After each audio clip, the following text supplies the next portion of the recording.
What's going on, guys? If you are wondering, no, I still have not bought any Pokemon product. I haven't even pulled the trigger yet on Paldea Evolved. I'm kind of wondering what is going on in general with Pokemon. And all of my local GameStops, Targets, Walmarts, which really surprising with Walmart, because typically the product is cleaned off the shelves at Walmart, at least during the last like 2 years. But there's product everywhere, and there's plenty of it. There's plenty of Scarlet Violet product everywhere. My local game shop, everyone has it. It's got me wondering about Paldea Evolved. Is there enough demand for this stuff? Is it going to be overprinted? You know, that's a vague variable that gets thrown around a lot that you really can't base a long-term investment if you're going to buy Pokemon sealed product. But I do think it's important to take into account. And while I've been on the sidelines, not buying anything, I've been saving my money. And at the same time, I've been watching the market. I've been watching the market for vintage cards. And, you know, I feel like a lot of people get the sense, get the feeling, and I'm sure there's statistics to prove this too, with the recent sales on eBay. But I feel like a lot of people get the opinion that modern Pokemon singles, you know, there are some amazing alt arts, but modern Pokemon singles in general, kind of skyrocketing, and modern products skyrocketing. I think there's going to be a bubble. I think it's going to move a good bit, but, you know, comparing that to vintage, and I just did a video talking about modern versus vintage, and I just can't stop thinking about it. So while I haven't been buying product, I've been watching a lot of vintage singles, and there's just this gut part of me that feels like if I'm gonna continue to collect product, it's like really nice vintage singles that I want to go after now. Because yes, the modern alt arts, those chase cards, they are going up in value, but there's so many of them, they're not going anywhere.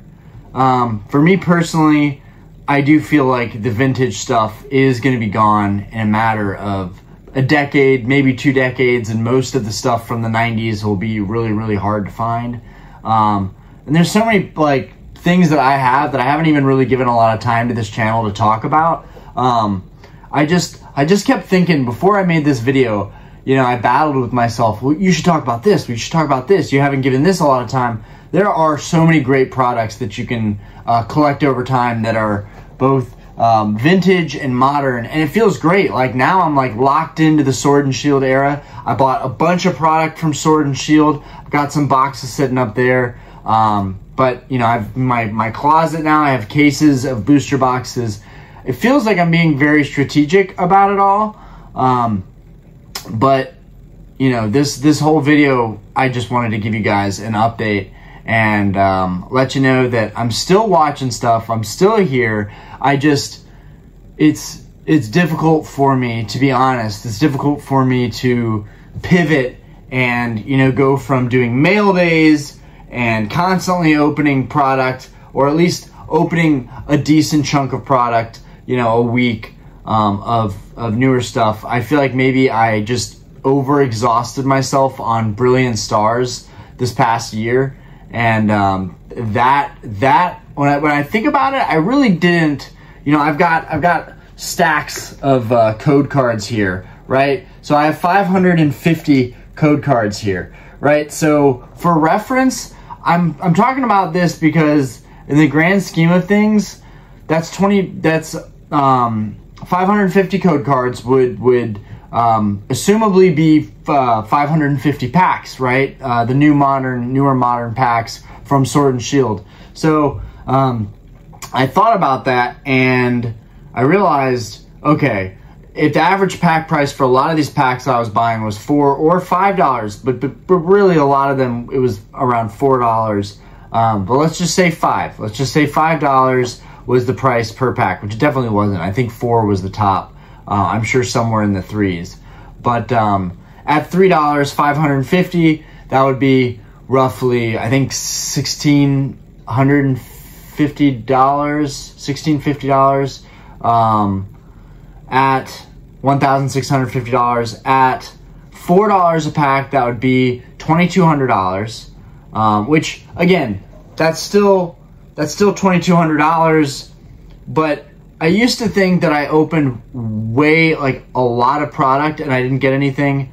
In the grand scheme of things, looking at that pile of code cards right now on my table, I realized I didn't really open that much product. And I know I just kind of went off tangents. I was talking about vintage and where the market's at right now and how I didn't open that much stuff in the modern era, but I'm all over the place this week, and I just wanted to say that I appreciate all of you guys for watching the channel and supporting me. It's grown a ton, and I'm stoked about that. But I am, ever since the stream I had with Nostalgianomics, I can't stop thinking about how I could be better positioned financially and how I can achieve everything that I want in a collection, but I can do it in a realistic time frame and give myself a little bit of slack. I think I've just been, in the Pokemon boom, if you want to call it, I think that's driven a lot of my impulsive purchases, and I love my collection. I wouldn't change anything, but having a lot of capital to work with, being really liquid, that's huge. Not only is that fulfilling just because you feel like you have a really good safety net, but in general, having the option to put your money in different places and not having everything locked into Pokemon product. I have plenty of Pokemon product. I'm not against Pokemon. I think that's very obvious. But typically on this channel, I do get a little bit deeper and a little bit more real in terms of like where I'm at as a collector, where I'm at financially. I try to be pretty transparent on that. I think when I first got into YouTube, when I first started talking about Pokemon stuff, I really was under the impression that like, if I do this, like I'm going to do it as best as I can. I'm going to do content as much as possible and just get to know my audience and get to know the people that are in the community as best as possible. And what I've ended up finding was, in all this time, I amassed a really great collection and my YouTube has grown so much, but I felt this huge pressure to like deliver, to have the greatest collection. And I don't have that same pressure anymore. Now I do feel like but the background speaks for itself. I'm kind of like, okay, dude, you've collected enough. You don't need to go super crazy again this year. And damn, it feels good to be saying that and to be honest about it. Even if it's not entirely what I would want. Because what I want right now is to buy a lot of vintage stuff and to buy a bunch of Paldea Evolved. And that kind of goes back to my point of like, the vintage is there for a while and it's gonna get more expensive. It is gonna pop off again at some point. When people rush back into Pokemon, at some point, it's gonna get even worse than people think it is now with prices rising. Guys, I'm sorry, my dogs are annoyed because we're watching a cat this week, a cat from my friend, and they're in the same room. But going off tangents, that modern product, like I love the idea of starting to collect modern alternate arts, and I imagine that when I start buying product again, it's really like a snowball effect. When you're buying a lot of product, when you're buying stuff constantly, you're just in this cycle of endless buying, and you also have to be in a cycle of endless selling. And it's constant, it's never ending. And I just decided like, look, if I'm more of a collector, I have to act like more of a collector and stop, impulsively buying up, just kind of sucking up everything like I'm Kirby. And that's me speaking with a big head. There's so much product out there. I couldn't possibly, absorb, an actual, piece of the market of Pokemon stuff. But if I was better off financially, if I really planned and was tactical and strategic about how I'm moving forward with my future, then yes, I could, really be buying a large, number of the cases that are out there for a certain product. But the foundation of it is that I have to be financially well off. And you know, I really wanted YouTube to be my full-time thing. There's just no way that was gonna financially work with the rate that I was buying stuff. Now I have no debt.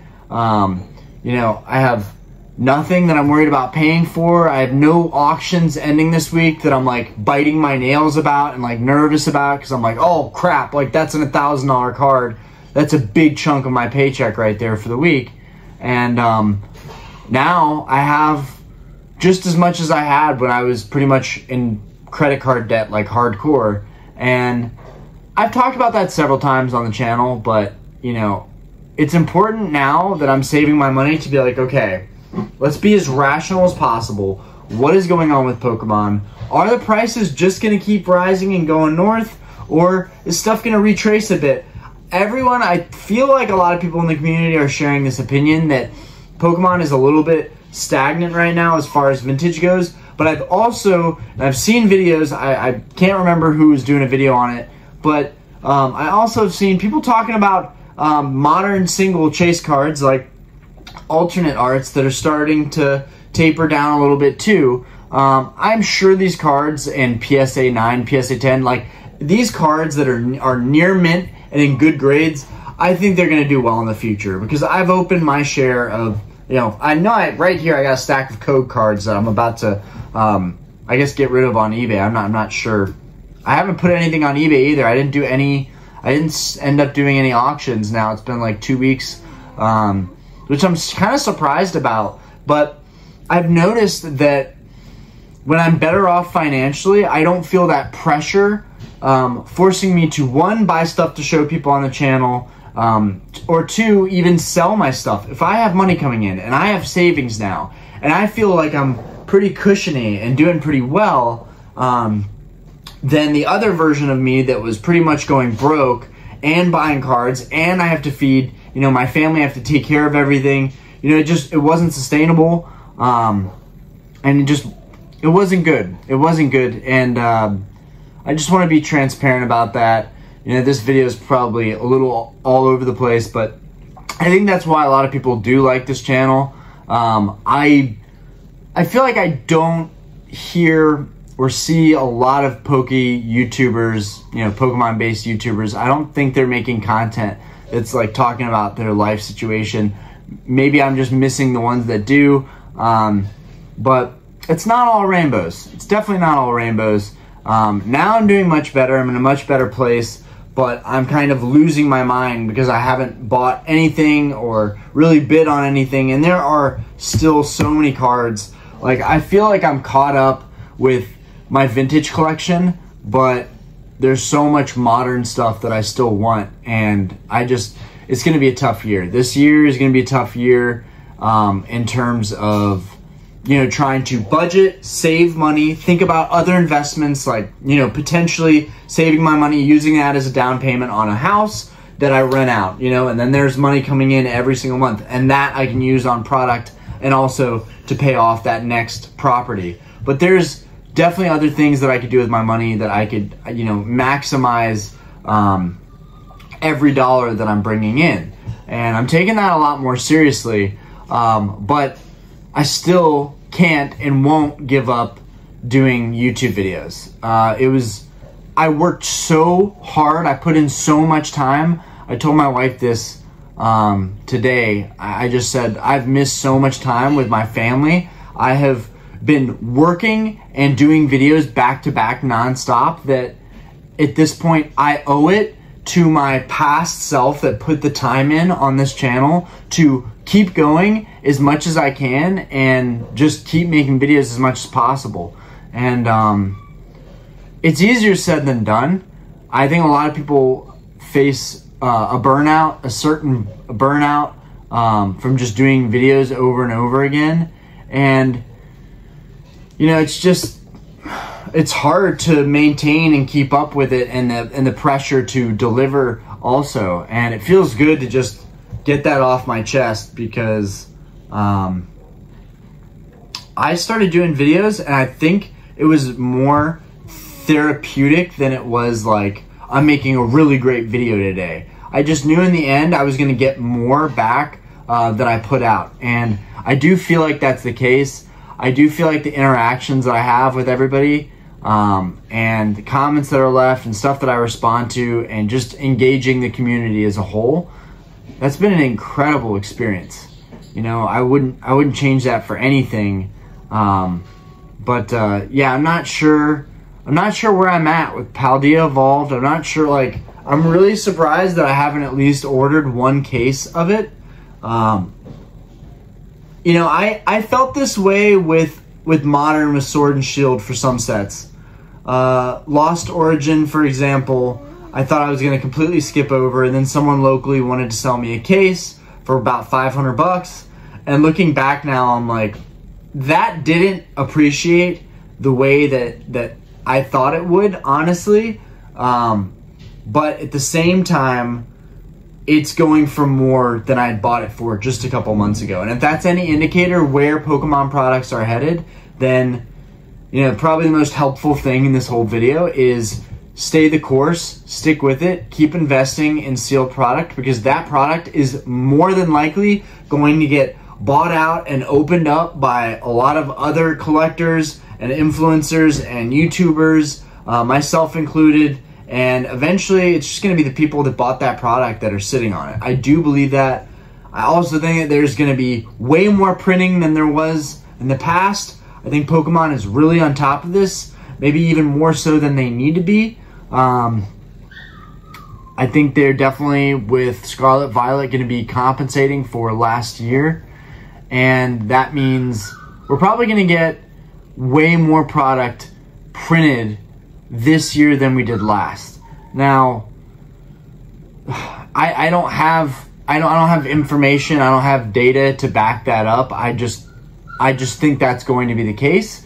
I think there's a lot of mentions of getting the printers running full time and getting enough product out so we don't have stuff that happened the past year where people were fighting over product. And honestly, the stuff that we're still having with people stealing product, even though that's probably never gonna stop. You know, I see all these ridiculous stories of people stealing Pokemon cards, and I can't believe it.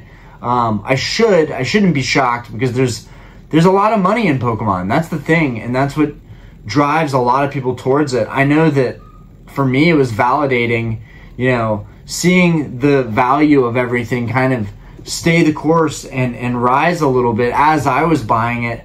It felt good, you know, after investing in the stock market really, really heavily, you know, a couple years back now, and seeing a lot of that money really just get eviscerated. It was nice to invest in something, you know, even if it was collectibles, to invest in something that felt more concrete, felt more solid, that I felt like I was getting I could get my value back out of it, and that my investment was safe. But it's a weird time, in my opinion, for Pokemon. You know, I'm watching auctions go, and occasionally I'll scroll on YouTube and I'll see people making content and opening stuff, and that is tough for me. I know I'm probably one of the few people that's actually like talking about the fact that it's so hard to stop opening product when you get in this motion of just, I'm opening stuff, it's content, it's easy content. Exactly, it's easy content. And I think a lot of people now that are doing the Nostalgianomics really has taught me a lot from that stream. But another thing he taught me was that if you're doing live streams, you're having people on, you're creating a dialogue with another community member, and then that's, you know, sparking conversation, which, you know, people can tune in on, and they can experience, you know, firsthand people talking about the hobby. And I honestly, you know, I don't know if I'll ever pivot to doing something like that. I really just want to get back in the groove of making videos. I just feel like for me personally, and this is why it's so hard to talk about Pokemon and to not be buying or investing in it, is I have such a hard time not getting the full experience, but talking about it as if I understand the full experience. I literally feel like as I'm slowing down to collect and saving my money, I'm losing touch with what it means to be a collector. Like, you're collecting this stuff because you love this stuff, and a lot of us really don't want to let it go. We don't want to sell it. I guess I'm going to just have to probably talk about products that I've already talked about, but that was, you know, further back in my channel, and my channel was much smaller. Maybe I can bring some stuff up that would be cool for people to see now. But I have a massive, like, I don't have the craziest collection in the world, but I definitely have a large collection, and there's plenty of stuff that I can show, that I can make content out of. I'm still adjusting, and it sounds weird. It sounds weird bleeding my heart out to you guys and telling you that, like, it actually pains me to not be opening product and to be, you know, doing the right thing with my money and, you know, being very cautious and being strategic. It's definitely not me fully. It's the responsibilities that I have, you know, taking care of my family and doing the right thing as a father to Aspen and is a partner to my wife, Diana. It's, you know, it's all about trying to balance. And there have been a couple things that I really wanted to pick up recently that I was like, I think I'm going to put a bid on this. And Diana was like, it's cool. You've been doing great lately. You're not buying anything. But it's like, the further that I get, every day that I'm not buying something, every day I'm not bidding on something, every day I'm not watching something, I'm more inclined to just keep saving my money. It's like a snowball effect. And I love that. It's awesome. But money is just money. It's just paper. I really don't care about it as much as it's a means to an end. Whereas the Pokemon cards, yes, they're valued for money, but there's something so much more valuable there. And that's that nostalgia, and that's that childhood memory. And that's, for a lot of people, myself included, having, guys, you guys are interrupting me.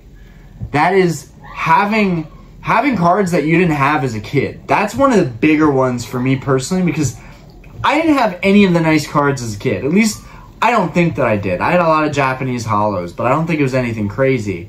You know, I don't even think I had a Charizard as a kid. To be quite frank, I don't think I had a Charizard. Now, I had a lot of Yu-Gi-Oh cards. I had Blue Eyes White Dragons. I had so many of those, but I didn't, and I still do now. I had all my Yu-Gi-Oh cards from my childhood, but yeah, just it's tough to get a read on what's going on with Pokemon right now. Is the hobby good? Are we about to go into a recession? Are there about to be economic hardships? In my gut, I'm just like, keep saving your money, because even if you slightly miss the boat and you have to buy some Scarlet Violet product later, that's okay. You'll spend a little bit more money, but your peace of mind now is from just being in a good situation financially. Anyways, it's just been, I'm still watching stuff. I'm watching a lot of stuff, but I'm being careful about bidding on anything or sending offers on anything. And if maybe that's just me, maybe that's like people phasing out of the hobby a little bit, you know, focusing on, you know, changing lifestyles or whatnot. I don't know, but I feel if that's any indicator of the masses, there's going to be a lot of people that are going to be taking a step back and starting to really save their money. It's hard to figure out what's going to happen with Pokemon. And it's also, I need to be careful because I definitely have sort of an addictive personality. And it's the same snowball effect I'm having from saving my money and not buying product is the same snowball effect that happens when I do buy product. And like, so many people have joked about this. It's been in memes for Pokemon collectors. Like, I'm going to open one pack, but I end up opening a mountain of packs. I've done that so many times too. I've like told you guys, like, I'm going to open 1 to 3 packs, and then I open 10 to 15. And I just, from videos that I did a while ago, like some really good content I did a while ago, talking about the, you know, the addictive characteristics of Pokemon and just, you know, what it does to you, what it does to your brain, like, and just that urge to keep gambling, keep opening up stuff. I kind of told myself, you know, I feel like it's the stupidity fee that I paid. Like, I collected Pokemon at a really impulsive, ridiculous rate, and I was buying stuff off of retail shelves because I thought that was normal, when I didn't even think to like go on eBay or check online and see if I could just buy by the bulk. Never even crossed my mind.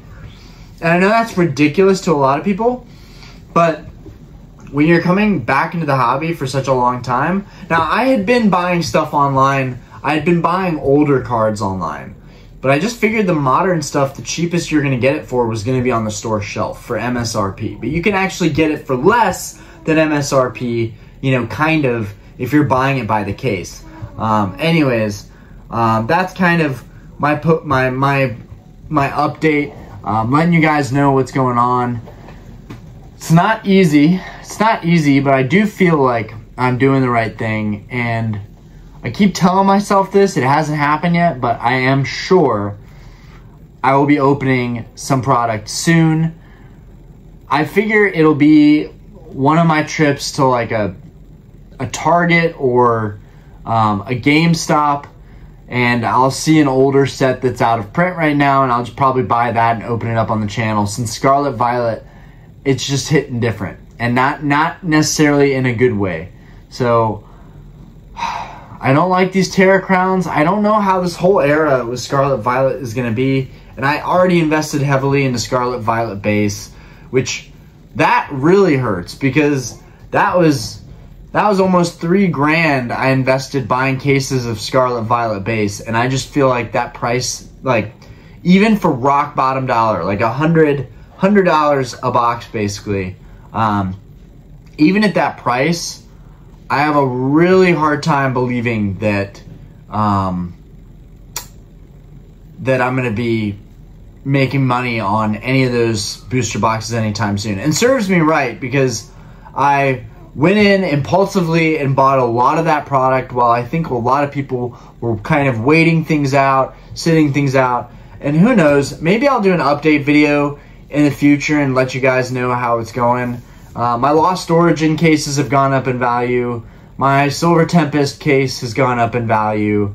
My Evolving Skies case, obviously that one went up in value.